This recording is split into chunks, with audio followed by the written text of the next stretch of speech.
Hello, everyone. This is Nolan Myers, CEO of DoubleGDP. We're building an end-to-end platform for communities to connect with residents, accelerate growth, and deliver responsive services. I'm here today bringing you a sprint update for July 6th, 2022. As always, I'll take you through what we aimed to do in the last sprint, how we did against those goals, and what we want to do in our next sprint. On this sprint, we had three product areas we were investing in: payments on forms, amenities editing, and speeding up the overall app and making it more usable. On the customer success sales side, we started looking at some customer stories and wanted to have more lead generation and pipeline development. Of these, we didn't get to sharing the success stories in this last sprint, but we will pick those up in the next sprint. All the others, I'll have updates for you. Starting with lead gen, we had no deals closed in the last sprint, which was unfortunate. We did expect to close a deal in June. However, we did have some pipeline progress in the last 2 weeks. So we had 12 deals advance in the pipeline. So I'm liking what I'm seeing here. I think there's some really good conversations, and in the next 2 weeks in the next sprint, we really need to focus on closing some deals. To that end, I will actually be traveling to Kenya so I can be a little closer to the sales team and to some of the prospects that we're talking with. On the payments and forms, good progress here. Continuing to chip away on being able to make payments through the application. This configuration of a form now allows somebody to request a specific payment and know where that will apply in that user's account.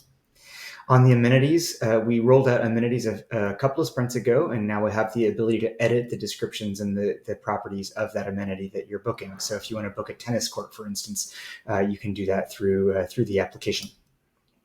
On the app speed and usability, a few features that we've improved here. On the right, we have an ability to download a form where this will continue to grow in its capabilities so that you can archive the form at a particular time that you're making an approval.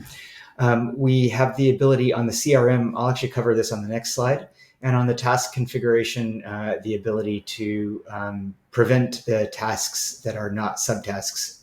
Prevent tasks that still have children tasks from being deleted. On the CRM, a few features that we've rolled out: the ability to track the investment that's going into a particular deal. So if you want to make sure that your sales team is investing only a certain amount in pursuing certain investments, we can now track that investment that your sales team is making, all of the expenses that they are putting into the system.